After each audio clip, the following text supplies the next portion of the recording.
এগারোপল্লী যুবগোষ্ঠীর 59তম বর্ষে আমাদের ভাবনা ছিল ক্ষুধার রাজ্যে পৃথিবী গদ্যময়।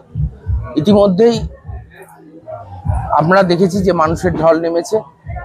দুর্গাপূজা বনগাঁ পোর্টাল তারা তাদের বিচারে আমাদের এগারোপল্লী যুবগোষ্ঠীকে মনে করেছে যে আমরা পুরস্কৃত হওয়ার যোগ্য।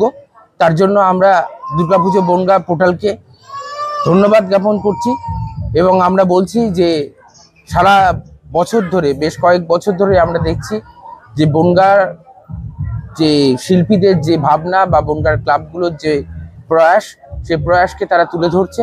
সেই তুলে ধরার কাজ তারা আরও এগিয়ে নিয়ে চলুক। এই এগিয়ে নিয়ে যাওয়া এবং আজকের আমরা পুরস্কৃত হওয়া, সেটা অবশ্যই আমাদের আগামী দিনে পাথেয় হয়ে থাকবে। আরও নতুন ভাবনা মানুষকে পুজোর সময় উপহার দিতে আমাদের সুবিধা হবে। ধন্যবাদ জ্ঞাপন করছি আবারও।